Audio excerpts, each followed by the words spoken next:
Welcome back, and as we continue, according to an online news blog 784 News, the latest trafficking in persons is no surprise.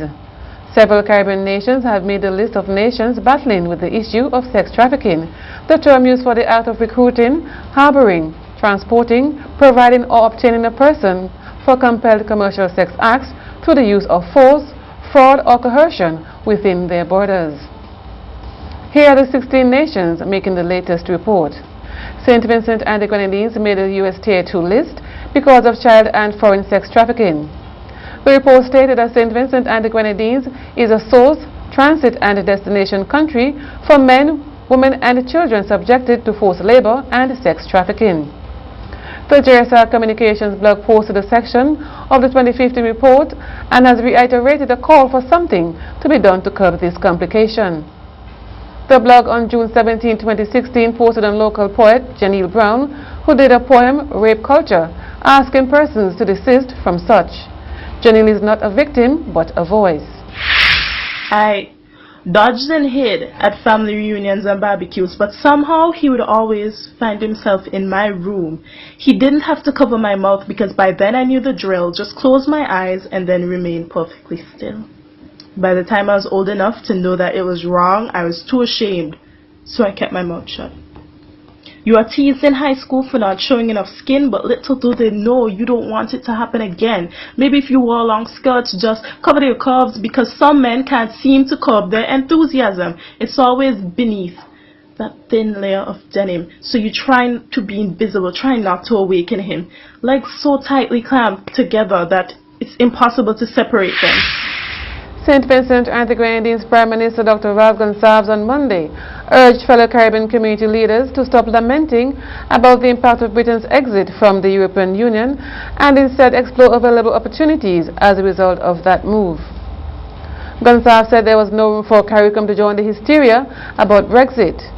We have embraced the hysteria rather than saying this Brexit contains within it possibilities, opportunities, and we must look for them rather than to bemoan what has happened. This is not going to get us anywhere, he told at opening of the 37th regular CARICOM summit. And what we do, we often don't think for ourselves. In the United Kingdom, there is hysteria over Brexit. So we have embraced the hysteria. Rather than saying, this Brexit contains within it possibilities, opportunities, and we must look for them. Rather than to bemoan what has happened. That is not going to get us anywhere. And I agree very much with Prime Minister Rowley that we have to accelerate our work in the single market and economy. And in the process, we have to remember that we cannot accelerate this process in a way where we remain unequally yoked. IKtv News was informed that one of the former Attorney General, lawyer Cad L. Joseph, has passed away. We at IKtv express our deepest condolences to his family, relatives and friends. We are saddened to hear that Joseph died on Monday morning, sometime after 2 a.m. Joseph, at the time of his passing, was at home in Gomé. The cause of death will be determined by the way of post-mortem examination. Joseph once held the esteemed office of Attorney General of St. Vincent and the Grenadines. He was also a retired magistrate, as well as a lawyer for the St. Vincent and the Grenadines Police Welfare. IKtv News will bring more updates as it comes to hand. Some relief may be coming soon for traffickers who have complained about high tariffs on certain goods that are imported into the country. However, it is still too early to determine what type of action, if any, will be taken. The Vincentian newspaper reported that St. Clair Major Leacock, opposition parliamentarian for Central Kingstown, said on Monday that he and his members of the New Democratic Party, NDP, met with the newly appointed governor of the Eastern Caribbean Central Bank, ECCB, Timothy Antoine, who promised to put the issue on the agenda when he meets with Dr. Alvin Hilaire, Governor of the Central Bank of Trinidad and Tobago. According to Leacock, traffickers were an important group of people as they assisted in the sale of farmers' produce, contributed to the trade and kept the boating sector alive. The Caribbean Policy Development Center, CPDC, will be hosting a validation workshop with key stakeholders here to present the draft Youth in Agriculture Policy, the accompanying action plan, and research findings and recommendations. The CPDC is a Barbados-based coalition of the Caribbean non-governmental organizations, NGOs, with 25 years of experience in facilitating policy development.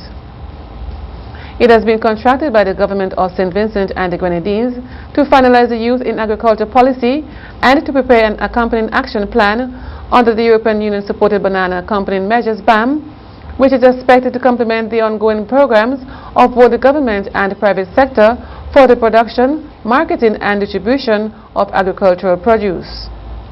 The workshop will be held on Thursday, July 14, 2016 at the Kingston Methodist Church Hall from 9 a.m. to 3:30 p.m. Aloma Kodagan, aka Gospel Dan, formerly known as Fatty Dan, has died. We at IKtv express deepest condolences to her family, relatives and friends. Kodagan for a number of years performed at the Victoria Park as one of this country's leading calypsonians under the moniker Fatty Dan. However, in 2009, she made a life-changing decision. Kodagan, who became a Christian, took to the stage under a new stage name Gospel Dan, with full support from the gospel community in SVG. On Saturday night, April 4, 2009, members of the Christian community turned out in groves at the Victoria Park for the event, which showcased the talent that exists in the various churches across St. Vincent and the Grenadines, as well as within the region Gospel Fest. One of the high points of the event was Aloma Kodagan's sterling rendition dubbed Declarations of Blessings. NBC News reported that she died in the morning at her nursing home in Dorsetshire Hill. We pray that her soul rest in peace. The biggest and most attended show for St. Vincent Carnival saw one producer, Lester Iroha, taking praises for both the Soca Monarch King and the Raga Soca King. Taking the crown for Soca Monarch, Hyper 4000 Shaney Hypes had the crowd going from his entrance to the stage until the end of his performance, filled with energy and theatrics with the song No Behavior.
Also taking the crown for his song Rumist, Shirley also had the crowd going, singing and chanting, I am a Rumist.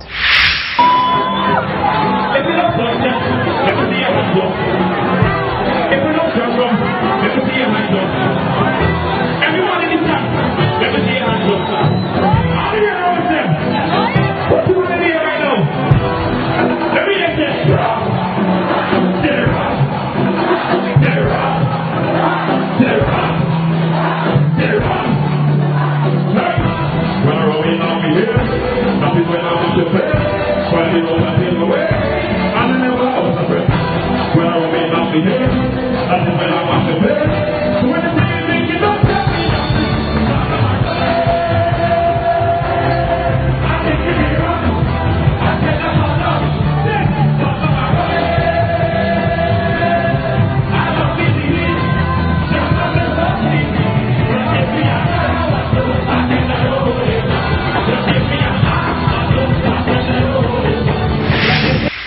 Prime Minister of St. Vincent and the Grenadines, Dr. the Honorable Ralph Gonsalves, as he addressed the opening ceremony on Monday, 4th July 2016 at the National Cultural Center in Georgetown, Guyana, said that aging in the region is something that must be talked about.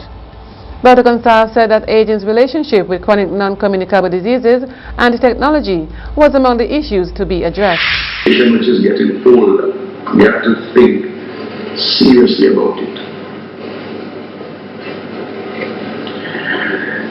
In the case of St. Vincent and the Grenadines, between the intercensus period 2001 and 2012, the over 60 population went up by 30%. And similar numbers across the region. People are living longer. And in addition to the chronic non-communicable diseases of great importance, which Keith Rowley spoke about, we have to look at this question of aging, and we have to look very sensitively to the subject. It's not on the agendas. It is not because I am going to be 70 in August that I'm so preoccupied with this particular matter. But I'd be foolish if I were not preoccupied with the matter. Because that has implications for a range of social policies and also for the relationship with the young. Addressing the opening session on Monday, Dr. Gonsalves spoke of the need to move forward the process of developing the single market and economy. He told the CARICOM heads that there are many big challenges that loom within the Caribbean region, particularly that of climate change. Accompanying the Prime Minister is this country's ambassador to CARICOM, Ellsworth John. There's a quote, race to the bottom. Several Caribbean countries, including Antigua and Barbuda, St. Kitts and Nevis, and Dominica, have established CIPs through which foreign investors are given citizenship in return for making significant investment in the development of these countries. Gonsalves reaffirmed his Unity Labour Party ULP's position on the issue and said that his government has no intention of having a citizenship by investment program. He said 5 other independent countries of the OECS have gone this way and he wishes them well. But his government holds to the view that it's a different issue for St. Vincent and the Grenadines. He added that in any house in his country, the 2 most important books are the Bible and the passport, noting that SVG has a good quality passport and that government has spent a lot of money upgrading and modernizing it. Gonsalves, who is also Minister of Finance, said there are other opportunities within the international financial services sector. And finally, the government of St. Lucia is hoping to take its maritime sector to the next level. To this end, the Parliament has passed amendments to the country's Shipping Act. That act makes provision for the registration and licensing of ships and matters relating to cruise, safety of life at sea, and trade in St. Lucia's territorial waters. Now, with the amendment to the Act, foreign registered vessels will now be able to register in St. Lucia. Maritime expert and consultant Cuthbert Didier says it is great news for the country.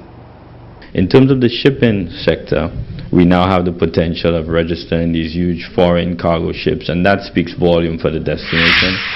Regional security, citizenship by investment CBI programs, correspondent banking and Brexit decision are among the top agenda issues being discussed by the CARICOM leaders. Young males, we have to get them to move away from crime. It's an issue which also is of great significance.